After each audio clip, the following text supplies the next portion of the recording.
MPPSC 2022 का notification आ चुका है। 427 पदों के लिए परीक्षा हो रही है। क्या आप तैयार हैं 21 मई 2023 की प्रारंभिक परीक्षा के लिए?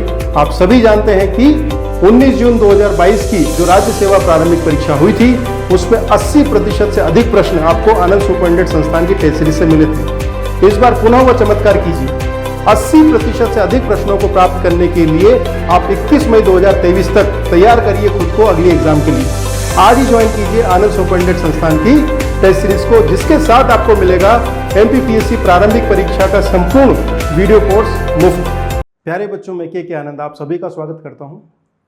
मुझे कहते हुए बड़ा हर्ष हो रहा है कि अगस्त 2021 माह में आनंद सुपरिटेंडेंट संस्थान दी एकेडमी ने जो मेगा टेस्ट सीरीज लॉन्च की थी, जो प्रस्तुत की थी, उस मेगा टेस्ट सीरीज का उद्देश्य यह था कि लगभग 75 प्रश्न आपको आगामी एग्जामिनेशंस में मिल जाए। इस मेगा टेस्ट सीरीज जिसको हमने बाद में अपग्रेडेड किया, जिसके अंतर्गत 70 फुल लेंथ टेस्ट पेपर रहे, बाकी जो पेपर थे वह टॉपिक वाइज थे। इन्हीं प्रश्नों से महत्वपूर्ण प्रश्न निकाल कर हमने मैराथन सेशन भी चलाया। कुछ सेगमेंट जो थे वो करंट अफेयर से जुड़े हुए थे। मैंने कोशिश की प्रश्न पत्र बनाते समय कि 10 की 10 यूनिट, आपके फर्स्ट पेपर की 10 की 10 यूनिट को उसी वेटेज के हिसाब से कवर किया जाए। और खुशी की बात यह रही कि 75 प्रश्नों की कोशिश करते करते आज हम देख पा रहे हैं कि लगभग 85 प्रश्न आपको टेस्ट सीरीज से मिले हैं। अब ये कहना पर्याप्त नहीं है, इनको बताना भी पड़ेगा। तो आइए शुरुआत करते हैं हम। तो मैंने क्वेश्चंस लिए हैं आपकी एग्जामिनेशंस की एमपीपीएससी 2021 जो कि 19 जून 2022 को हुई। उसका पहला प्रश्न, श्रीमती दुर्गाबाई व्याम किस जनजातीय कला से संबंधित है? अब ध्यान दीजिएगा, मैंने कोई पर्टिकुलर पेपर नहीं लिया बल्कि प्रश्न लिए और उनके उत्तर दिखाने की कोशिश की। तो ये प्रश्न रहा, आप सभी जानते हैं प्रश्न का उत्तर है गोंडी शैली। अब ये प्रश्न का उत्तर तो आप जान रहे थे, परंतु क्या 19 जून को पता था?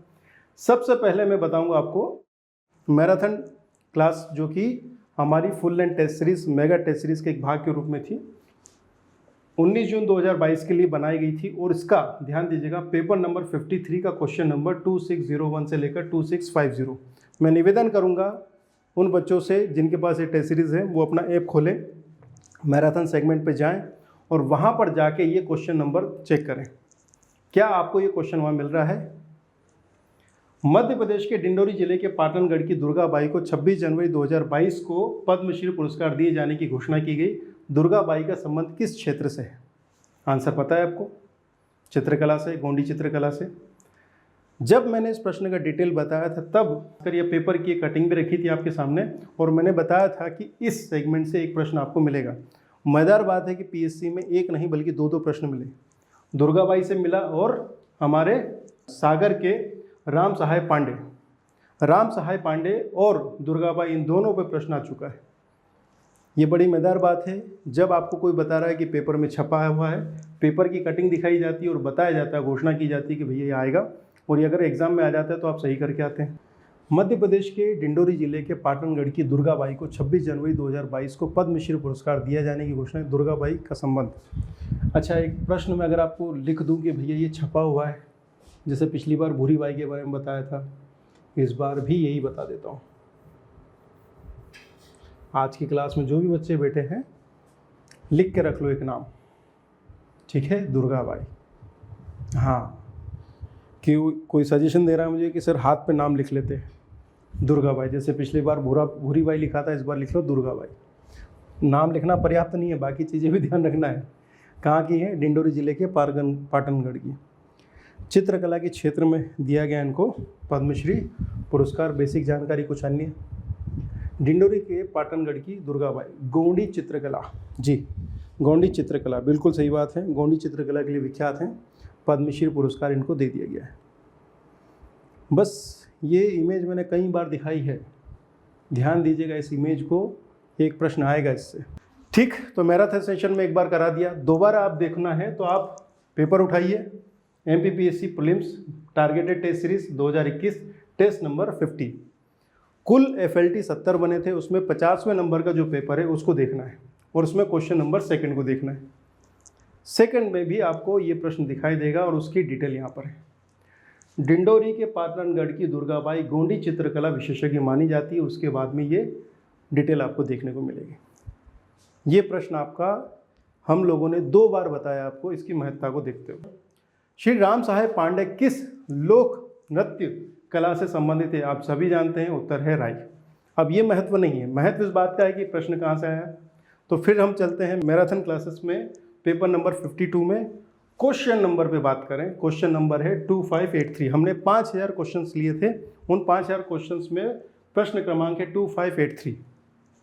ठीक, ध्यान दीजिएगा, ये प्रश्न अगर आप देखेंगे तो इस प्रश्न का डिटेल अगर आप देखेंगे, ध्यान दीजिएगा, प्रश्न जो बना था वो पद्मश्री पुरस्कार दिए गए लोगों से बनाया गया था और इसकी डिटेल मैंने आपको यहाँ करवाई थी। दूसरा नाम है सागर जिले के राम सहाय पांडे, इन्हें भी पद्मश्री मिला है कला के क्षेत्र में, और ये राई लोक नृत्य के लिए प्रसिद्ध हैं। दूसरा नाम ये है जिनके पूछे जाने की पूरी संभावना है। गोटमार का मेला, आंसर आपको पता ही है, छिंदवाड़ा, परंतु हमने कहाँ पढ़ाया था, आइए पता करते हैं। फिर से मैराथन सेशन लिया था पेपर नंबर 65। क्वेश्चन नंबर देखेंगे तो 3228 ये पर है, आप जाइए अभी क्वेश्चन नंबर 3228 पर देखिए। गोटमार का खेल कहाँ प्रचलित है? आप सभी जानते हैं कि आंसर है छिंदवाड़ा। ये डिटेल दे रखी और यही डिटेल है जिसको हम अंडरलाइन करके आपको बता रहे हैं। गोटमार का खेल, एक दूसरे पे पत्थर मार रहे हैं हम लोग, छिंदवाड़ा जिले में गोटमार का खेल प्रसिद्ध है। ठीक भैया, तो यहाँ से बनेगा, एक बार हो गया। फिर आप आ जाइए फुल लेंथ टेस्ट नंबर 45 में, FLT क्रमांक 45 जो बनाई मैंने, और उसमें क्वेश्चन नंबर 97, FLT का क्वेश्चन नंबर 97 उठाइए और वहाँ देखिए गोटमार का मेले का आयोजन मध्य प्रदेश के किस क्षेत्र में, किस जिले में किया जाता है। आंसर आपके पास है, यहाँ पर है डी, छिंदवाड़ा। इसकी डिटेल आपके सामने है। गोटमार मेले का आयोजन मध्य प्रदेश के छिंदवाड़ा जिले के पांडुरना कस्बे में हर वर्ष भादो मास के कृष्ण पक्ष में अमावस्या पोला त्यौहार के दूसरे दिन आयोजित किया जाता है। ठीक भैया, 2 सोर्स बता दीजिए। अब आ जाते हैं आगे। इसके बाद में टारगेटेड टेस्ट सीरीज का जो 2021 के लिए था, टेस्ट नंबर है हमारे पास 65। क्वेश्चन नंबर 52, गोटमार का खेल किस जिले में प्रसिद्ध है? आंसर है छिंदवाड़ा, पता ही है आपको। ये डिटेल आपको यहाँ देखने को मिलेगी। 3 जगह ये प्रश्न दिखा चुका हूँ। आगे बढ़ते हैं।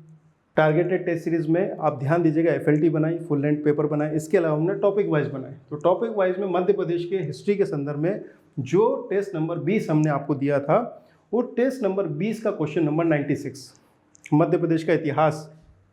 ठीक, तीसरा या चौथा सोर्स बता रहा हूँ जहाँ पर ये प्रश्न मिला आपको। मध्य प्रदेश के निम्नलिखित जिलों में से कौन सा गोटमार मेले के लिए प्रसिद्ध है? आंसर मिलेगा छिंदवाड़ा। ये डिटेल आपके सामने।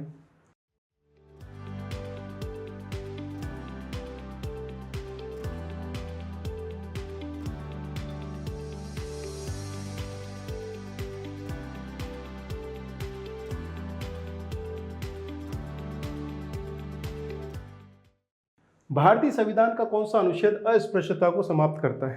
अस्पृश्यता के बारे में बात करता है, अनुच्छेद है 17।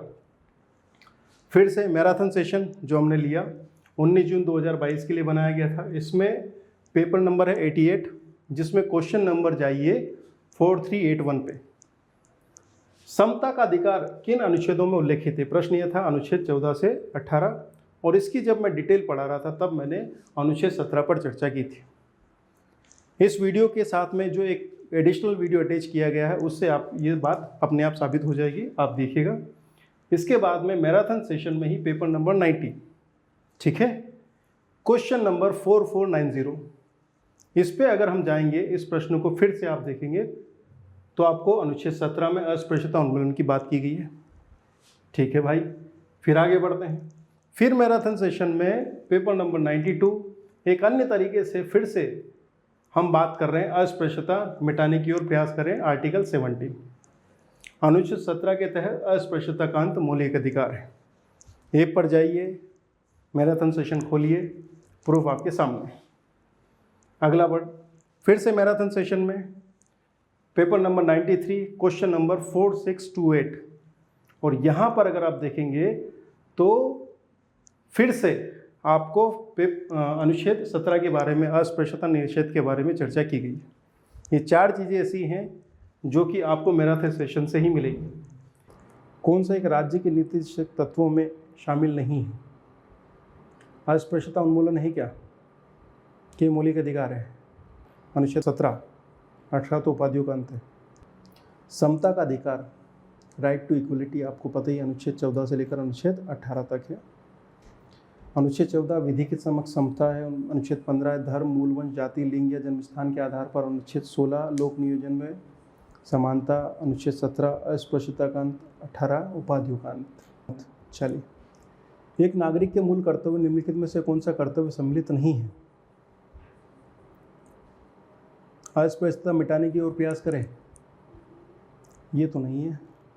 ठीक है। भारतीय संविधान के भाग 4 के अंतर्गत निम्नलिखित में से किन विषयों पर चर्चा की गई?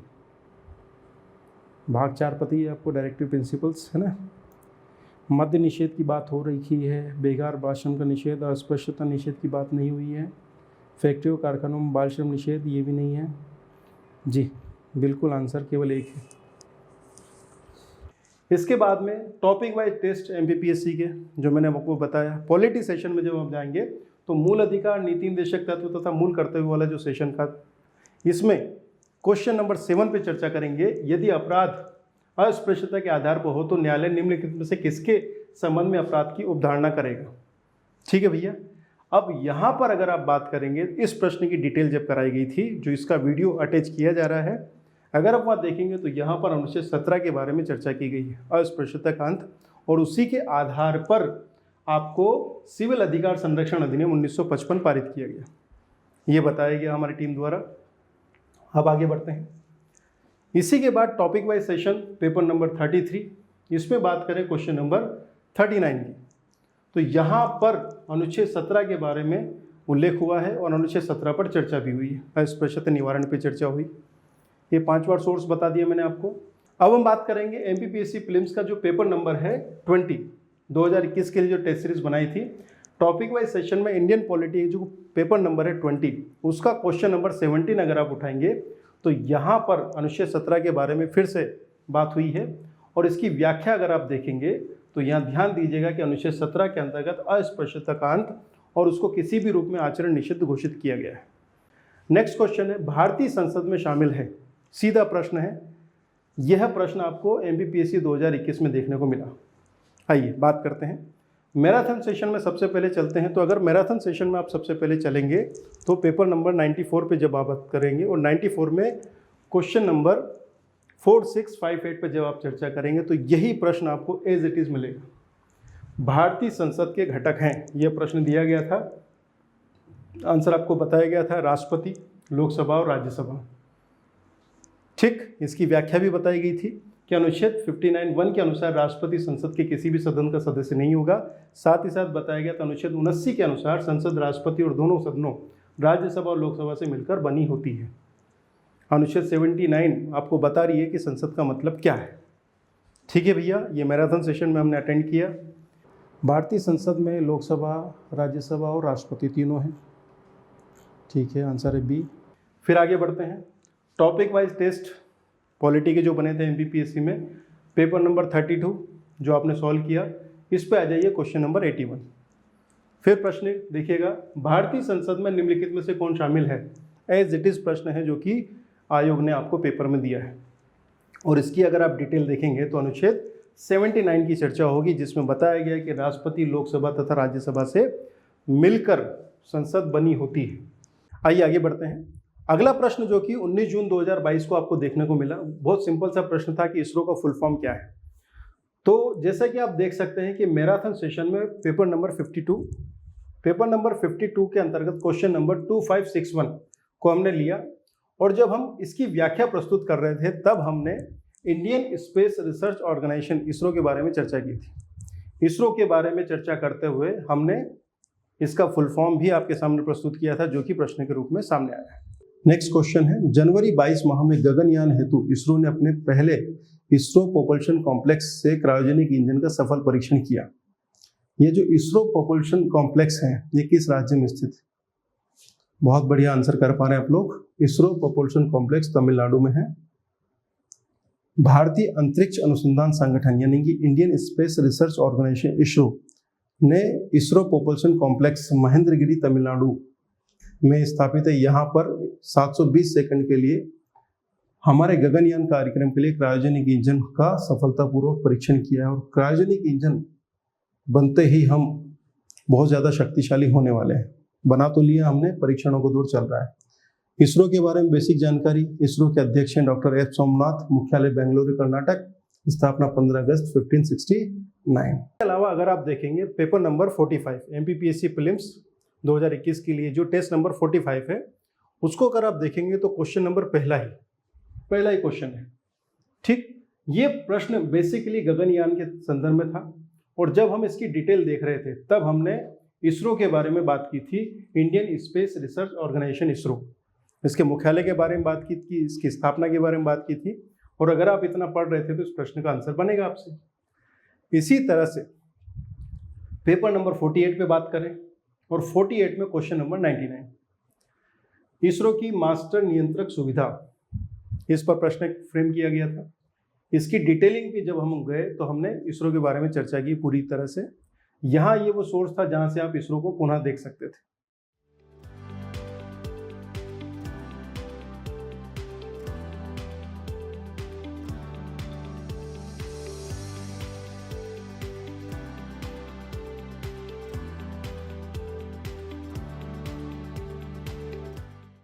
अगला प्रश्न है विश्व स्वास्थ्य संगठन WHO की स्थापना कब हुई। अब ये बड़ा ही तथ्यात्मक जानकारी वाला प्रश्न है।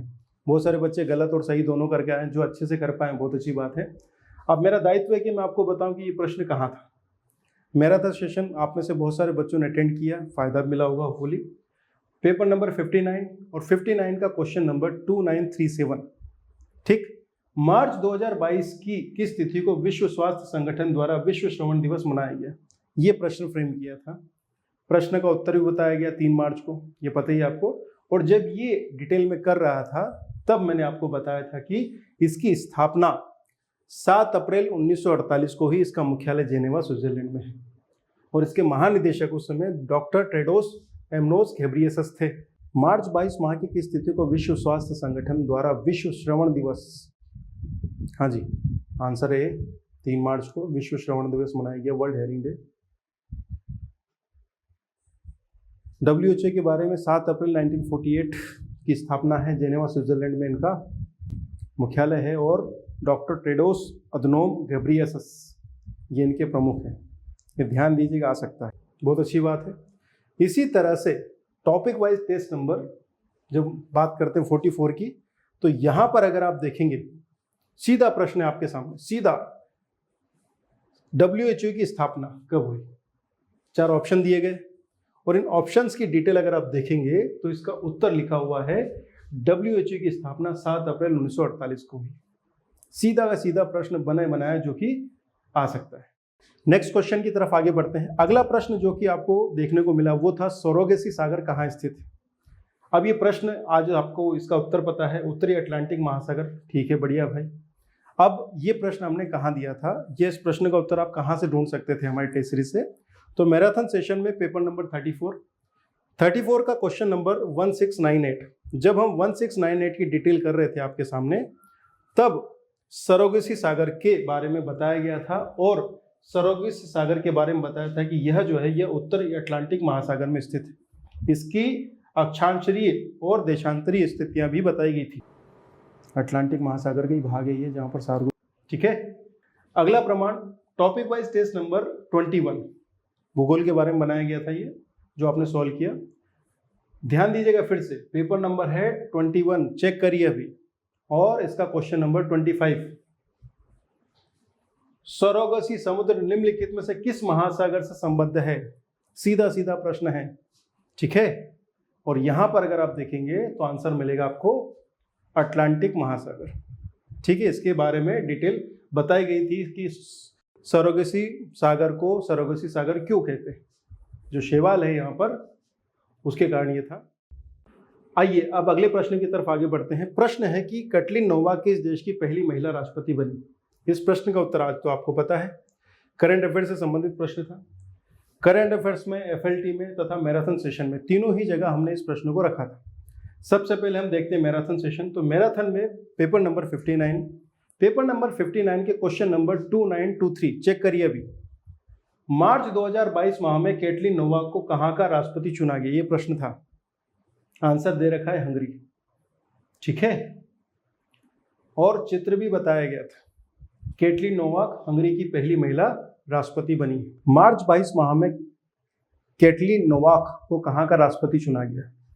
केटलिन नोवाक कहाँ के राष्ट्रपति चुने गए हैं मार्च 2022 माह में? जी, आंसर है हंगरी।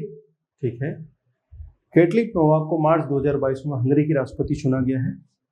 ये हंगरी की पहली राष्ट्रपति, महिला राष्ट्रपति हैं, ध्यान दीजिए। मध्य प्रदेश के खिलाड़ी विवेक सागर, कई बार मैंने बताया कि पेपर में छपा हुआ है प्रश्न, कई बार बताया। हॉकी के खिलाड़ी हैं। मैराथन सेशन में चलते हैं। सबसे पहले पेपर नंबर 26। पेपर नंबर 26 में ध्यान दीजिएगा, क्वेश्चन नंबर है 1296। आप ऐप खोलिए, चेक करिए, बता रहा हूं मैं आपको। और यहाँ पर विवेक सागर से संबंधित प्रश्न है और बताया गया कि हॉकी के खिलाड़ी हैं। विवेक सागर, हॉकी, होशंगाबाद, इटार्स। ठीक है, विवेक सागर प्रसाद, जिन्हें वर्ष 2020 के लिए दलीय खेलों की श्रेणी में विक्रम पुरस्कार दिया गया। ठीक है, ध्यान दीजिएगा, नाम है विवेक सागर प्रसाद। टीम इवेंट्स में उनको विक्रम पुरस्कार दिया गया। किस खेल विधा से संबंधित है? आंसर है हॉकी। ठीक है, विक्रम पुरस्कार दलीय खेलों में विवेक सागर प्रसाद हॉकी के लिए दिया गया है। हर्षवर्धन तोमर बास्केटबॉल के लिए और पूजा मालवी को दिया गया है मलखंभ के खेलों। वो व्यक्तिगत श्रेणी में था, ये दलीय खेलों में, टीम इवेंट्स में है। ठीक, डीएसपी बन गए हैं, चल अच्छी बात है। एक जगह हो गया। अब आगे बढ़ते हैं। इसके बाद मैंने आपको टेस्ट नंबर 29 बताया, पुरस्कार और सम्मान भाग 2। ठीक है, इस पे आइए, पेपर नंबर 29 पे। और क्वेश्चन नंबर देखिएगा जरा ध्यान से। क्वेश्चन नंबर है 46। विवेक सागर प्रसाद, जिन्हें वर्ष 2020 के लिए दलीय खेलों की श्रेणी में विक्रम पुरस्कार प्रदान किया गया है, किस खेल से संबंधित है? दूसरा सोर्स जहां पर सीधे सीधे इसका आंसर बताया गया है। डिटेल आपके सामने। अगला प्रश्न, मध्य प्रदेश की खिलाड़ी चिंकी यादव किस खेल से संबंधित है? सीधा प्रश्न है ये। कम से कम 3 जगह इसको आंसर दिया गया है। सबसे पहले मैराथन सेशन में चलते हैं। मैराथन सेशन में पेपर नंबर 26 का क्वेश्चन नंबर देखिए 1324। 1324 में अगर आप ध्यान दीजिएगा तो ये जो प्रश्न है यह पूछा गया था कि मध्य प्रदेश में दिए जाने वाले विक्रम पुरस्कार वर्ष 2019 के लिए व्यक्तिगत खेलों की श्रेणी में कितने खिलाड़ियों को प्रदान किया गया था? खिलाड़ी संख्या पूछी। ठीक है भैया, हमने खिलाड़ी बता दिया 10। और इसकी जब डिटेल में गए तब मैंने आपको बताया कि चिंकी यादव जो है वो शूटिंग के खेल से संबंधित है, भोपाल से संबंधित है। शासन द्वारा दिए जाने वाले विक्रम पुरस्कार वर्ष 2019 के लिए कितने व्यक्तिगत खेलों की श्रेणी में दिए गए? ठीक है, 2019 में जो विक्रम पुरस्कार दिए गए हैं, ध्यान दीजिएगा, वो 10 खिलाड़ियों को दिए गए। ठीक, एक एक करके बात करते हैं। और ये 10 खिलाड़ी कौन कौन है देखिए जरा। राजेश्वरी कुशराम कैनोइंग कयाकिंग भोपाल के लिए, फराज खान घुड़सवारी, अद्वैक पागे तैराकी, मुस्कान किरार तीरंदाजी। ये देखिए 2019 विक्रम पुरस्कार। और ये प्रश्न पिछली बार एमपीपीएससी ने पूछा था, मुस्कान किरार तीरंदाजी। ध्यान आया आपको?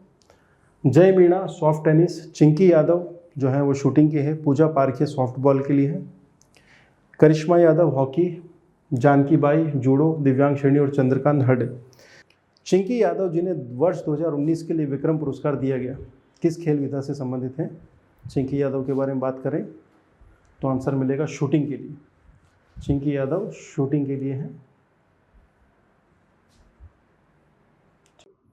इसके अलावा आप देखिए टारगेटेड टेस्ट सीरीज FLT क्रमांक 18 में सीधा प्रश्न, ऐसा लग रहा है कि उठा के रखा है प्रश्न।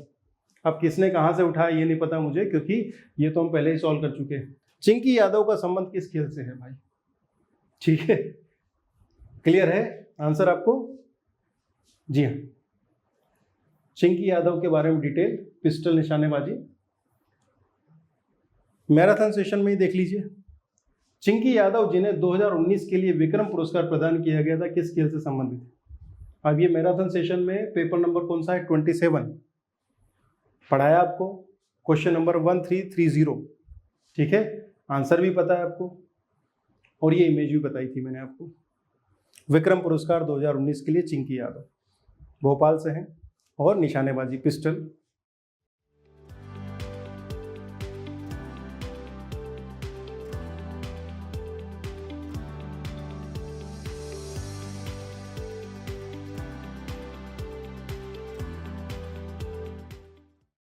तो आगे बढ़ते हैं बच्चों। अगला प्रश्न जिस पर हमें चर्चा करनी वो है एलोरा तथा एलिफेंटा के स्थल किस काल से संबंधित है। अभी जो प्रश्न है इस प्रश्न का उत्तर है आपका राष्ट्रकूट, ये आप सभी जानते हैं। और अगर आप देखेंगे स्पेशल टेस्ट सीरीज में टेस्ट नंबर 3 पेपर नंबर 3 का क्वेश्चन नंबर 7, ये जो प्रश्न है कि महाराष्ट्र के औरंगाबाद जिले में स्थित एलोरा गुफाओं का निर्माण निम्न राजाओं में से किसने करवाया था, पालों ने, पल्लवों ने, चोलों ने या राष्ट्रकूटों ने, ये प्रश्न दिया गया था। इसका उत्तर अगर आप देखेंगे तो उत्तर में आपको दिखाई देगा, ध्यान दीजिएगा, उत्तर आपको दिखाई देगा कि एलोरा गुफाओं का निर्माण राष्ट्रकूट शासकों ने करवाया था। ठीक है, कोई समस्या नहीं है, एक सोर्स हो गया आपका। अब आगे बढ़ते हैं। इसी तरह से टेस्ट नंबर 3 का जो क्वेश्चन नंबर है 10, दूसरा प्रमाण देखिएगा। यहां पर प्रश्न अलग तरीके से पूछा गया। प्रश्न क्या है कि महाराष्ट्र के औरंगाबाद जिले में स्थित एलोरा का प्रसिद्ध कैलाश मंदिर, एलोरा का प्रसिद्ध कैलाश मंदिर किस शासक या किस वंश के शासक द्वारा निर्मित कराया गया। आंसर है राष्ट्रकूट। आंसर बता भी दिया, और आंसर बताते समय लिखा गया है कि एलोरा का प्रसिद्ध कैलाश मंदिर राष्ट्रकूट शासक कृष्ण प्रथम ने करवाया था। शासक तो पूछा नहीं, राष्ट्रकूट पूछ लिया, राष्ट्रकूट 2 बार हो गया।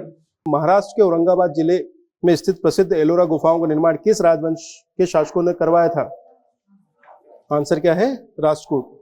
महाराष्ट्र के औरंगाबाद जिले में स्थित एलोरा का प्रसिद्ध कैलाश मंदिर का निर्माण, कैलाश मंदिर राष्ट्रकूट शासकों ने करवाया है। हो पाएगा। और किस शैली का है ये, द्रविड़ शैली, अंडरलाइन करें। किसने बनवाया, राष्ट्रकूट शासक कृष्ण प्रथम, 7 स्टार। और आगे बढ़ते हैं। इसके अलावा अगर आप देखेंगे targeted test series test number 56, इस पेपर नंबर 56 में अगर आप क्वेश्चन नंबर 72 पे जाएंगे तो पूछा गया है 72 में निम्नलिखित में से कौन सा सही युग्म नहीं। इसका आंसर तो एलिफेंटा गुफाएं मौर्य काल की, क्योंकि मौर्य काल में तो था नहीं है, ये तो राष्ट्रकूट काल में था। तो एलोरा गुफाएं राष्ट्रकूट काल में है। महाबलीपुरम पल्लव काल के हैं, बिल्कुल सही बात है। खजुराहो चंदेल शासकों द्वारा निर्मित कराए गए। इसका जब उत्तर देखते हैं हम, ध्यान दीजिएगा, इस प्रश्न के जब उत्तर वाले सेशन में जाते हैं तो स्पष्ट रूप से लिखा हुआ है कि एलिफेंटा की प्रसिद्ध गुफा मंदिरों का निर्माण राष्ट्रकूट शासकों द्वारा करवाया गया। ये 3 प्रमाण है जो कि आपको एक प्रश्न के संदर्भ में दिए जा रहे हैं। नेक्स्ट क्वेश्चन है कि राज्य लोक सेवा आयोग के अध्यक्ष एवं सदस्यों की नियुक्ति किसके द्वारा की जाती है। आंसर तो आज आपको पता है कि राज्यपाल है, परंतु हमने कहां बताया था, मैराथन सेशन में पेपर नंबर 87 पे चले जाइए, चलेगा भैया। क्वेश्चन नंबर 4339 खोलिए ऐप में, बहुत बढ़िया। राज्य लोक सेवा आयोग का अध्यक्ष किसके द्वारा नियुक्त किया जाता है, सीधा प्रश्न बनाया है। आंसर आपको पता ही है, ठीक है। आंसर राज्य के राज्यपाल, 4339। इसके बाद में आगे बढ़ते हैं। मैराथन सेशन में ही पेपर नंबर 94 का क्वेश्चन नंबर 4678, फिर से ऐप खोलिए, क्वेश्चन नंबर खोलिए, देखिए। राज्य लोक सेवा आयोग के सदस्यों की नियुक्ति किसके द्वारा की जाती है। वहां अध्यक्ष नियुक्त कर दिए, यहाँ सदस्य नियुक्त कर दिए। आंसर आपको राज्यपाल पता ही है। व्याख्या भी करवाई गई, इसका वीडियो भी उपलब्ध है, आप देख सकते हैं। इसके बाद अगला सेगमेंट इसी प्रश्न के संदर्भ में फिर से मैराथन सेशन में पेपर नंबर 85 का क्वेश्चन नंबर 46, निम्नलिखित में से किसकी नियुक्ति राज्य का राज्यपाल नहीं करता है। तीसरे तरीके से बताया गया, ठीक है। और अगर आप ये बात करेंगे तो यहाँ पर आंसर आपको सी मिलेगा, परंतु मध्य प्रदेश राज्य लोक सेवा आयोग के सदस्यों और अध्यक्षों की नियुक्ति राज्यपाल ही करता है। तो राज्य लोक सेवा आयोग के सदस्यों की नियुक्ति की जाती है किसके द्वारा, जी बताएं। राज्य लोक सेवा आयोग के सदस्यों की नियुक्ति राष्ट्रपति तो करता नहीं है, कौन करेगा, राज्यपाल ही करेगा।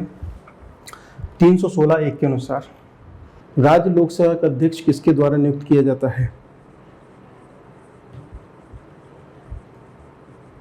बिल्कुल आंसर करें, राज्य के राज्यपाल द्वारा नियुक्त होगा। राज्य लोक सेवा आयोग के सदस्यों की नियुक्ति किसके द्वारा की जाती है। ये थोड़ा सा अच्छा लगता है ना, हाँ अपना MP आ गया, कुछ ऐसा लगता है, कमीशन आ गया है ना, संबंधित राज्य का राज्यपाल। निम्नलिखित में किसकी नियुक्ति राज्यपाल नहीं करता है। मुख्यमंत्री। राज्य लोक सेवा आयोग के सदस्यों की नियुक्ति, उच्च न्यायालय के न्यायाधीशों की नियुक्ति है, महाधिवक्ता की नियुक्ति। हाँ जी बढ़िया, आंसर है उच्च न्यायालय के न्यायाधीशों की नियुक्ति, क्योंकि हाईकोर्ट के जजेस की जो नियुक्ति होती है वो राष्ट्रपति द्वारा की जाती है, राज्यपाल द्वारा नहीं की जा सकती। अगला प्रश्न, भारत के नियंत्रक एवं महालेखा परीक्षक संघ के लेखाओं संबंधी अपना प्रतिवेदन किसे प्रस्तुत करता है? आंसर आपको पता है कि वो राष्ट्रपति को करता है, इसलिए आंसर यहाँ पे डी दर्शाया गया है। राष्ट्रपति को देगा, राष्ट्रपति उसको संसद के पटल पर रखवाएगा। हमने कहाँ बताया था? मैराथन सेशन, फिर से ऐप खोलिए, मैराथन सेशन में पेपर नंबर 12 पे जाइए, ठीक, वहां पर क्वेश्चन नंबर 597 देखिए। अब 597 में क्या लिखा हुआ है? संघ के लेखाओं के संदर्भ में सीएजी नियंत्रक एवं महालेखा परीक्षक की लेखा परीक्षा प्रतिवेदनों को निम्नलिखित में से किसके समक्ष प्रस्तुत किया जाएगा? भाषा बदली, आंसर क्या है? राष्ट्रपति। ठीक भैया, इसकी डिटेल भी आप देखिए, इसका वीडियो भी उपलब्ध है, आप देख सकते हैं।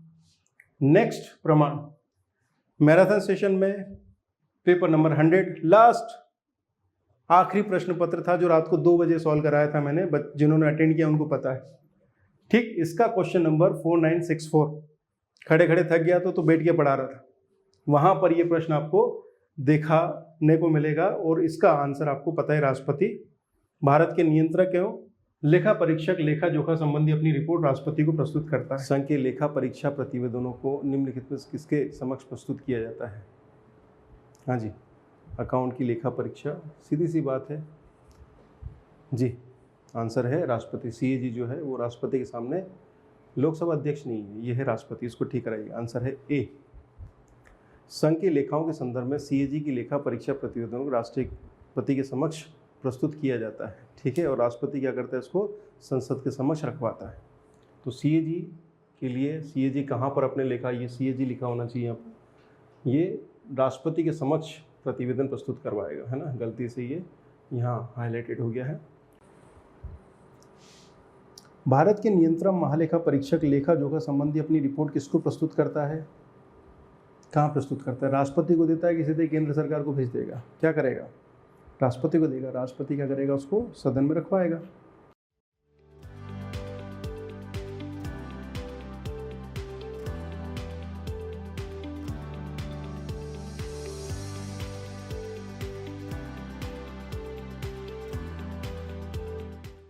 अगला, किस चंदेल राजा ने महमूद गजनवी का सामना किया? आंसर पता है आपको, विद्याधर। अब ये तो यहाँ पता है, परंतु आपने कहाँ पढ़ा है सर? बता देते हैं। मैराथन सेशन में पेपर नंबर 72 क्वेश्चन नंबर 3565, ठीक है। अगर आप इस प्रश्न को देखेंगे तो इसमें विद्याधर के बारे में विस्तार से चर्चा की गई और यहाँ पर आंसर भी बताया गया कि भैया विद्याधर वह व्यक्ति है जिसका सामना हुआ था महमूद गजनवी से, भाग गया था। हालांकि किस चंदेल शासक ने गुज्जर प्रतिहार शासक राज्यपाल को महमूद गजनवी के आक्रमण के सामने भागने के कारण दंड के रूप में मृत्युदंड दे दिया था? हाँ जी, अभी इसका उल्लेख किया था हमने। ये है विद्याधर, बहुत गुस्सेल आदमी है भाई, ठीक है। जब 1019 में आक्रमण हुआ तो राज्यपाल ने कहा टाटा बाय बाय, मैं तो भागता हूँ। तब विद्याधर को गुस्सा आया, उनको रुको पकड़ के तेरी पिटाई करते हैं। फिर पकड़ा पीटा तो बेचारा मर गया। आइए आगे बढ़ते हैं अगले प्रश्न की ओर। अगला प्रश्न है, डलहौजी की व्यवगत सिद्धांत के अंतर्गत विलय किया गया प्रथम राज्य कौन सा था? तो इसमें क्रम ध्यान रखना है। मैं आपको जब पढ़ा रहा था तो मैंने बताया था एक फॉर्मूला, सजे सब उजना अवध, यानी कि सतारा, जैतपुर, संबलपुर, इस तरह से मैंने आपको बताया था। क्रम अगर आपको ध्यान है फॉर्मूला तो हो जाएगा। खैर, अब हम देखते हैं कि प्रश्न टेस्ट सीरीज में कहाँ पर आपको मिलेगा। तो अगर आप टारगेटेड टेस्ट सीरीज 2021 देखेंगे, यानी कि ये जो टेस्ट सीरीज है हमारी, इसमें FLT क्रमांक 25 पे देखेंगे तो FLT क्रमांक 25 में क्वेश्चन नंबर 49, क्वेश्चन नंबर 49 की डिटेल करते हुए बताया गया था कि 1848 में सतारा को डॉक्ट्रिन ऑफ लैप्स के अंतर्गत विलय किया गया था और इस नीति के अंतर्गत विलय किया गया यह पहला राज्य था। इसी तरह से फुल लेंथ टेस्ट क्रमांक 30 पे अगर हम चलेंगे तो इसका जो क्वेश्चन नंबर है 35, ये भी आपको ये सजेस्ट करता हुआ नजर आएगा कि डलहौजी द्वारा डॉक्ट्रिन ऑफ लैप्स के अंतर्गत जो विलय किया गया राज्य था वो सतारा था। 2 सोर्स हो गए। तीसरा साक्ष्य मैं आपके सामने प्रस्तुत कर रहा हूं, टारगेटेड टेस्ट सीरीज 2021 में पेपर नंबर 43, टेस्ट नंबर 43 में क्वेश्चन नंबर 53 अगर आप देखेंगे कि डॉक्ट्रिन ऑफ लैप्स का जो सिद्धांत है किसने दिया था? आंसर डलहौजी मिलेगा और इसके अंतर्गत डलहौजी द्वारा विलय किए गए राज्यों का जो क्रम था वो था सतारा, जैतपुर, बगाड़, उदयपुर, झांसी, नागपुर, करौली। इसमें सबसे पहला राज्य था सतारा, जो कि आपके प्रश्न का उत्तर है। अब ये हो गया FLT, यानी कि 3 फुल लेंथ टेस्ट पेपर में आपको ये प्रश्न मिला है। आगे बढ़ते हैं। चौथा सोर्स, टारगेटेड टेस्ट सीरीज में हमने टॉपिक वाइज क्वेश्चंस भी बनाए थे। टॉपिक वाइज क्वेश्चंस में इंडियन हिस्ट्री और पेपर नंबर 7। इंडियन हिस्ट्री के पेपर नंबर 7 में जब आप देखेंगे क्वेश्चन नंबर 26, तो 26 के इस सॉल्यूशन को देखते हुए आपको पता लगेगा कि 1848 में सतारा को डलहौजी ने सबसे पहले विलय किया गया था। ये चौथा सोर्स है जहां से आपको इस प्रश्न का आंसर मिल रहा है। इसके बाद ध्यान दीजिए, पांचवा source, topic wise test number 7 और क्वेश्चन नंबर 56। इस क्वेश्चन नंबर 56 की अगर आप डिटेल देखेंगे तो भी आपको पता लगेगा कि सतारा को 1848 में डलहौजी द्वारा विलय किया गया था। इस तरह से 6 सोर्सेस ऐसे थे जिससे आप इस प्रश्न को सॉल्व कर सकते थे। बताइए कौन है? लॉर्ड डलहौजी। अब ध्यान रखें, वेबगत सिद्धांत के अंतर्गत या डॉक्ट्रिन ऑफ लैप्स के अंतर्गत जो क्रम है वो पूछा जाता है। इसका एक फॉर्मूला है जो बनाया था मैंने, सजे सब उजना अवध, सजे सतारा जेतपुर, सब संबलपुर बगाड़, फिर सजे सब उजना उदयपुर झांसी नागपुर और अवध, सजे सब उजना अवध। आप अपना फॉर्मूला बना लीजिए। राज्य में विलय किस आधार पर किया गया? कुशासन है। वाजिद अली शाह क्या शासन कर रहा है भाई? अवध की स्थिति खराब है। आइए आगे बढ़ते हैं। अगला प्रश्न जो कि आपने 19 जून 2022 के MPPSC प्रीलिम्स के एग्जामिनेशंस में देखा होगा, प्रश्न था ज्वालामुखी विस्फोट किस पेटी में सर्वाधिक है? 4 ऑप्शंस थे। इसका आंसर पता ही आपको, परिप्रशांत महासागरीय पेटी। प्रश्न का मूल भाव यह था कि किस क्षेत्र में, किस महासागरीय पेटी में सबसे ज़्यादा ज्वालामुखी विस्फोट होते हैं। इस प्रश्न का आंसर बेसिकली परिप्रशांत पेटी रहा, या फिर रिंग ऑफ फायर का कॉन्सेप्ट जो आप जानते हैं। तो अब हमें ये देखना है कि किस टेस्ट पेपर में यह प्रश्न हमने कवर किया था। तो अगर आप देखेंगे मैराथन सेशन में, ध्यान दीजिएगा, मैराथन सेशन में paper number 34 targeted marathon classes MPPSC prelims 2021 19 जून 2022 के लिए डेडिकेटेड थी। तो ध्यान दीजिएगा कि पेपर नंबर 34, जिनके पास भी पेपर हैं वो चेक करें। क्वेश्चन नंबर 1678, इसमें यही रिंग ऑफ फायर, या ध्यान दीजिएगा कि ज्वालामुखी रिंग ऑफ फायर या घेरा किस महासागर से संबंधित है। भाषा बदल के यही प्रश्न आपके सामने है। आंसर आपको पता ही है, प्रशांत महासागरीय पेटी। इसकी डिटेल अगर आप देखेंगे तो आप समझ पाएंगे कि इस क्षेत्र को परिप्रशांत महासागरीय पेटी, सर्कम पैसिफिक बेल्ट भी कहते हैं, और यह वो क्षेत्र है जहाँ पर दुनिया भर के यानी कि विश्व के लगभग 75% सक्रिय ज्वालामुखी और प्रसुप्त ज्वालामुखी देखने को मिलते हैं। ज्वालामुखी रिंग ऑफ फायर है, घेरा किस महासागर में है? आपको पता है, आंसर है प्रशांत महासागर। रिंग ऑफ फायर, विश्व के अधिकांश ज्वालामुखी तथा भूकंपीय क्षेत्र यहीं मिलते हैं, लगभग 75%। आगे बढ़ते हैं बच्चों और देखेंगे कि MPPSC प्रीलिम्स वर्ल्ड ज्योग्राफी वाला जो पेपर है, टॉपिक वाइज वाला, पेपर नंबर 7, वहाँ पर अगर आप देखेंगे तो क्वेश्चन नंबर 28, क्वेश्चन नंबर 28 में आपको प्रश्न दिखाई देगा जहाँ से हमें इस प्रश्न का उत्तर देखने को मिल जाएगा। फिर से डेटा अगर आप जाएंगे तो वहाँ पर आपको प्रशांत महासागरीय द्रोणी या पेटी आपको देखने को मिलेगी जहाँ पर ज्वालामुखी विस्फोट दिखाई देते हैं। इस तरह से ये जो प्रश्न आया था रिंग ऑफ फायर वाला या प्रशांत महासागरीय पेटी या ज्वालामुखी विस्फोट, इसको हमने 2 जगह कवर किया था जो कि आप टेस्ट सीरीज में देख सकते हैं। इसी प्रकार हम आगे बढ़ते हैं बच्चों। अगला प्रश्न है, इंदिरा गांधी ट्राइबल विश्वविद्यालय मध्य प्रदेश के किस शहर में स्थित है? इस प्रश्न का उत्तर आपको पता है, अमरकंटक। अब ये जो प्रश्न आया था यह आपको टेस्ट पेपर में कहाँ देखने को मिलेगा? तो सबसे पहले मैराथन सेशन में पेपर नंबर 12 में जाइए आप और क्वेश्चन नंबर देखिए 589। 589 में प्रश्न की अगर आप भाषा देखेंगे तो आपको दिखाई देगा इंदिरा गांधी राष्ट्रीय जनजातीय विश्वविद्यालय का मुख्यालय कहाँ पर है। प्रश्न की भाषा अलग है परंतु भाव वही है। उत्तर है अमरकंटक। ऑप्शन भी सेम है तो आंसर मिल जाएगा आपको अमरकंटक। इसकी व्याख्या अगर आप देखेंगे तो इसमें दिया गया था कि इंदिरा गांधी राष्ट्रीय जनजातीय विश्वविद्यालय की स्थापना वर्ष 2008 में मध्य प्रदेश के पवित्र नगर अमरकंटक में की गई थी। इंदिरा गांधी आदिवासी विश्वविद्यालय कहां पर स्थित है? आप जानते हैं कि अमरकंटक में है ये, है ना। और आप बताएंगे कि इंदिरा गांधी राष्ट्रीय जनजाति विश्वविद्यालय अधिनियम, इंदिरा गांधी राष्ट्रीय जनजाति विश्वविद्यालय अधिनियम 2007 का अधिनियम है। और उस अधिनियम के तहत अनूपपुर जिले के अमरकंटक में लालपुर नाम का जो स्थान है वहां पर 2007 में इसकी स्थापना की गई थी। और इसकी जो ब्रांच है वो ब्रांच मणिपुर में 2009 में स्थापित की गई है।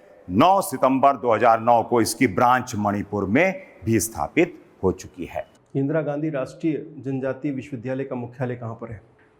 इंदिरा गांधी राष्ट्रीय जनजातीय विश्वविद्यालय का मुख्यालय आपको मिलेगा अमरकंटक में। ध्यान दीजिएगा, ये प्रश्न आपको यहाँ देखने को मिला।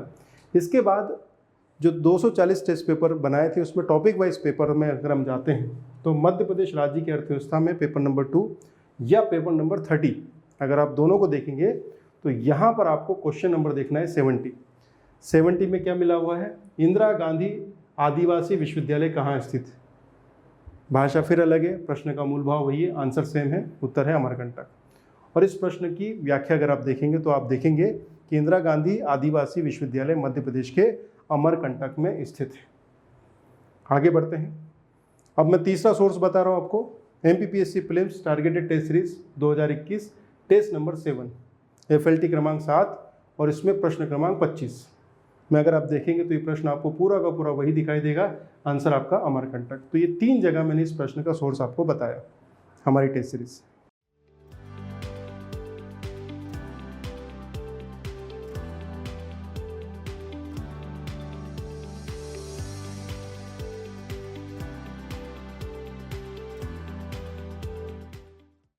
अब हम फिर आगे बढ़ते हैं।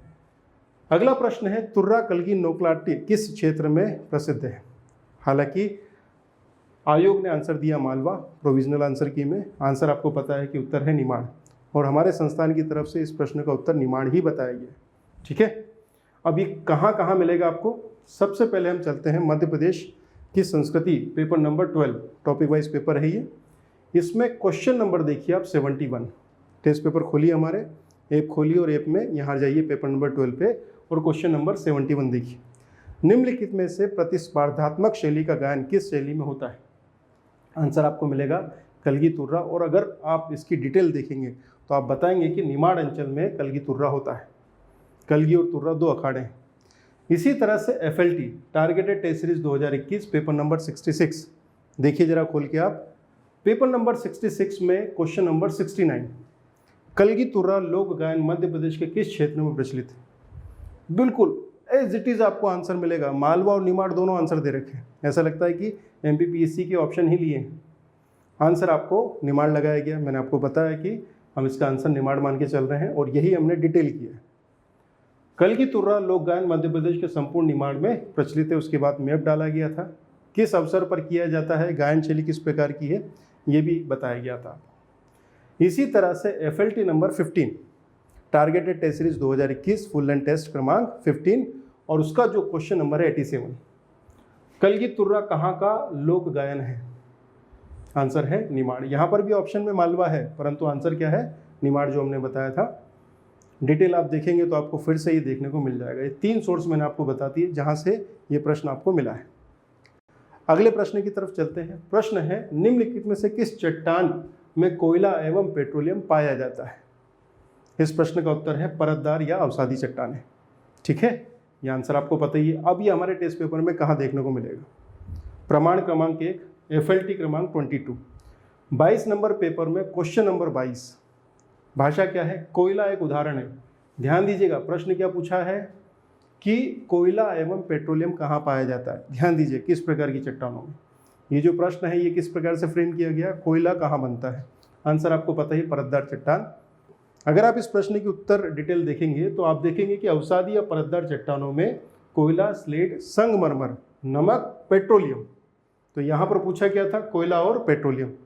जिस भी बच्चे ने इस प्रश्न का आंसर ध्यान से पढ़ा होगा वो इस प्रश्न का उत्तर सही लगा के आया होगा। ये हो गया पहला प्रमाण। अब हम दूसरे प्रमाण की तरफ चलते हैं। Targeted test series 2021 paper number 63 question number 26, कोयला और खनिज तेल किस प्रकार की चट्टानों में पाया जाता है? 4 ऑप्शन दे रखे हैं और इसका आंसर आपको पता है अवसादी चट्टानों में। इसकी डिटेल अगर आप देखेंगे, अभी खोलिए पेपर और देखिए, चेक करिए जरा आप। ठीक है बच्चों, 21 मई 2023 को जब आप मध्य प्रदेश राज्य सेवा प्रारंभिक परीक्षा दे रहे होंगे तब आप समझेंगे महत्व यूनिट क्रमांक 8 का। समसामयिक विषयों तथा खेलकूद से संबंधित लगभग 10 प्रश्नों का आमना सामना आपसे होना है और 80% कट ऑफ सुनिश्चित करने के लिए यूनिट क्रमांक 8 को अच्छे से तैयार करना है। तो आइए आज ही जुड़िए आनंद सुपरटेंडेंट संस्थान के करंट अफेयर्स तथा स्पोर्ट्स के प्रोग्राम से।